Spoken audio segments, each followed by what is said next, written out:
Wow, I cannot believe I'm listening to a Christmas song for the first time. I've never heard that song before by Kelly Clarkson. She's great. Yeah. Were you aware it's Christmas Eve? I am aware it's Christmas Eve. Look around the set. Fantastic. We've been decorating all day. In case you can't miss it, right? Wonderful. Look, I even brought a Santa hat. This is important. This plays a part in the day, I think. Right. Yeah. To hold it, not wear it, or are you going to wear it? You're going to wear it. There you did just have your hair done, though. Now it's going to be... Davina's going to be really mad, our makeup artist. But Merry Christmas, you know? You're going to get in the spirit. All right, and keep your fingers crossed. We had a little bit of a delay there, but it was great to get to go to the command center. It's great they're doing that. Gotta love Norway. Griff is concerned if his presents are on their way. I did.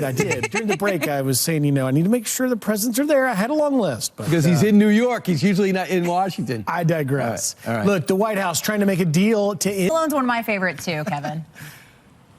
Yeah, good morning to you and Merry Christmas. Thank you for having me on today. Yeah, there's so many great Christmas movies out there that I watch all the time with my wife over the holidays, including a movie called Just Friends and Love Actually, but we're going to break it down just to 3 right now. Home Alone, obviously. Real anymore. Also, It's a Wonderful Life. Home Alone 2's out there, but no one watches that. It's a Wonderful Life is the best ever. Wonderful Life. Yeah, but here's the thing. You know, it's in black and white. I grew up watching with my parents. Then Die Hard came out when I was a teenager, and I'm like, that's the best Christmas movie. Is it a Christmas movie though, Kevin? I don't know. Yeah, it's a strong argument. And of course, your weight is much bigger than Bruce Willis's. He's only the star of the movie. Come on, Kevin, show some humility. All right, now what about movies in the theater now? You have, first off, let's listen to a cut from the brand new Spider-Man. The adults. Mercedes Schlapp is in the White House. She's the director of strategic communications and often probably wonders, why did I take this job?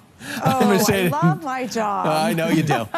So where's the give there? I heard Mick Mulvaney open up to Chris Wallace and say, we were at 5, they were at 1.3, maybe it's around $2 billion.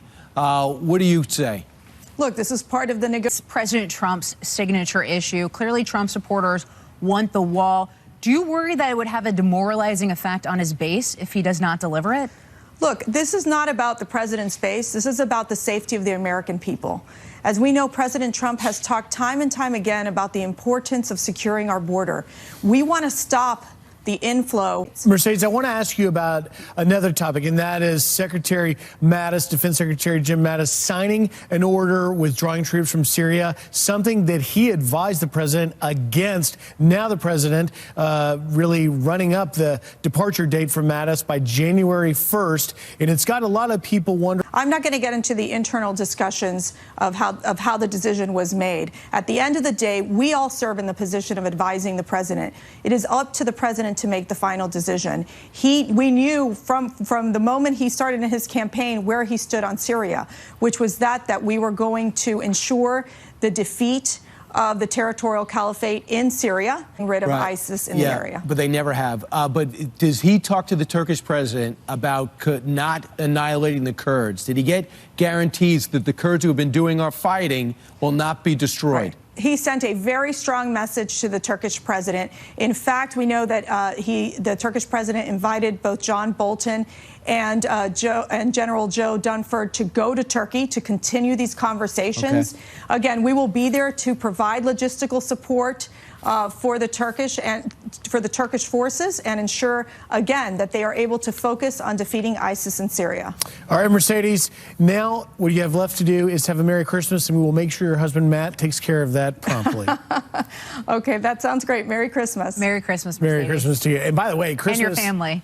Yeah, thanks. Thank you. And by the way, Christmas is less than 24 hours away. Like, it's right upon us right now. But people